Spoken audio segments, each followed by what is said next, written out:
Assalamu alaykum mes frères et sœurs en islam. As-tu déjà eu une pensée si mauvaise que tu t'es demandé « Est-ce que je suis une mauvaise personne ?»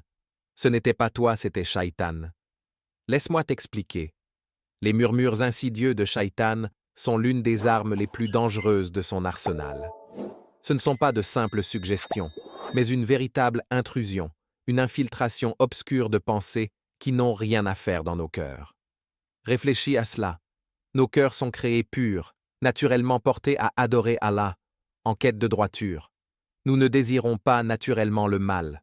Et pourtant, il arrive qu'une pensée surgisse dans notre esprit, quelque chose de si vil, si déplacé, qu'elle nous fait reculer avec horreur. D'où cela vient-il? Comment ai-je pu penser une chose pareille? Mes frères et sœurs, c'est Shaitan à l'œuvre.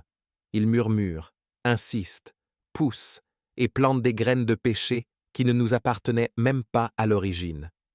Voilà sa trahison. Il manipule nos pensées pour que nous croyions que ces idées viennent de nous.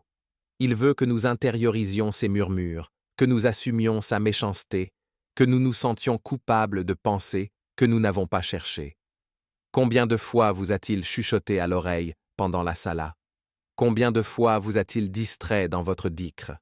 Combien de fois a-t-il semé le doute dans votre foi, dans votre Seigneur, dans votre propre valeur? Voilà la véritable perfidie de Shaitan. Il nous fait croire que nous sommes corrompus, alors qu'en réalité, c'est lui qui tente de nous corrompre. L'existence même de Shaitan est une preuve que nos cœurs, par la volonté d'Allah, sont purs. Nous ne désirons pas naturellement le péché, mais Shaitan le désire pour nous. C'est pourquoi Youssouf, alayhi salam, après avoir subi la trahison de ses frères, n'a pas rejeté la faute directement sur eux.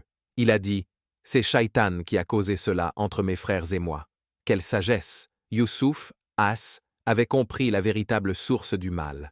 Il savait que, même si les humains agissent sur ces murmures, c'est Shaitan qui les incite.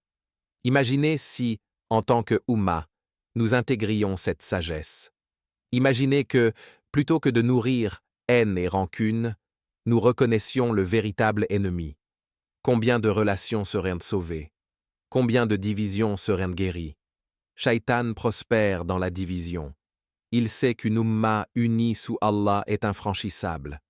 Alors il sème la discorde entre les familles, entre amis, entre nations entières. Il murmure l'envie, attise l'orgueil, alimente des disputes inutiles. Pourquoi? Parce que notre prophète nous a avertis. Le loup attaque toujours la brebis isolée. Quand nous sommes unis, les murmures de Shaitan n'ont aucun pouvoir. Mais divisés, par le sectarisme, le nationalisme ou les conflits futiles, Shaitan jubile. Il a affaibli l'Ummah de l'intérieur. Regardez le monde d'aujourd'hui. Voyez comment nous avons été dispersés. Des frontières artificielles et des idéologies ont fait des ennemis entre frères. Nous nous disputons pour de la politique, de l'argent, du statut. Pendant ce temps, Shaitan observe et savoure le déroulement de son plan. Mais souviens-toi, Allah unit, Shaitan divise. C'est Allah qui réunit les cœurs, et c'est Shaitan qui cherche à les déchirer. Nous devons reconnaître ces murmures pour ce qu'ils sont, une illusion, une tromperie. Nous devons nous entraîner à dire avec conviction, ces pensées, ces impulsions, ces divisions ne viennent pas de moi. Elles viennent de lui. Et dès que nous identifions son murmure, nous lui enlevons son pouvoir. Qu'Allah nous accorde la clarté pour distinguer nos propres cœurs des murmures de Shaitan. Qu'il fortifie nos esprits, renforce notre unité et nous protège de la ruse du maudit. Amen. Partage cette vidéo à quelqu'un qui se sent coupable de pensées qui ne viennent même pas de lui. Et dis-moi en commentaire, combien de fois Shaitan t'a distrait pendant ta prière?